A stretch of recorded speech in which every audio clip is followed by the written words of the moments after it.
What's the toughest issue, do you predict, in these negotiations?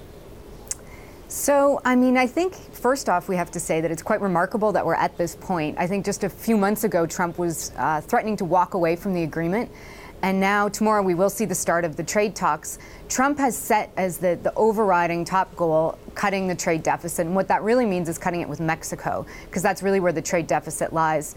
So how do we do that? How will that get done? Well, the U.S. has a number of other provisions below that they want to see change, things like tightening up rules of origin by American provisions. I think they see that as incentivizing U.S. manufacturing, of relocating here and creating some jobs. They want to strengthen labor and environmental protections. They want to add chapters like a currency manipulation chapter, bring it into the fold. So there's a number of ways that they're trying to get to achieve their number one goal is reducing the trade deficit. So, Sarah, you make a very interesting point. There's a trade deficit with Mexico. As I understand, there's actually a trade surplus with Canada. So is the president netting those out? So it's a net number he wants to address? I mean, is he happy reversing the surplus with Canada? No, I mean, we haven't gotten into a lot of specifics on this. I think it's remarkable that, you know, in the U.S. negotiating objectives, reducing the trade deficit in goods, which the U.S. has with Mexico, is an objective, but there's really no mention of that in the chapter on services, which the U.S. has a surplus with both Canada and Mexico.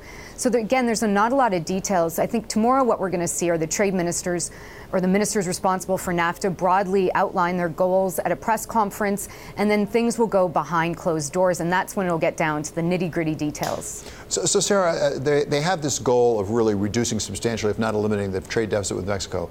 Do you have a sense that they've done the work behind the scenes to pencil it out so that if they had everything they wanted on rules of origin, everything they wanted on environment, everything they wanted on labor, go out and down the list, it would add up to something that would really reverse the trade deficit with Mexico? Do the numbers work out? I think that's probably a very hard calculation for anyone to make, even the pro-economists in the room. I think where it will really come down to reducing the trade deficit with Mexico is with the auto sector. We've seen a lot of companies set up shop there. Mexico's actually done quite well out of NAFTA in terms of jobs growth and economic growth, and a lot of that has come down from the auto industry, manufacturing. So that is probably one area to watch pretty closely.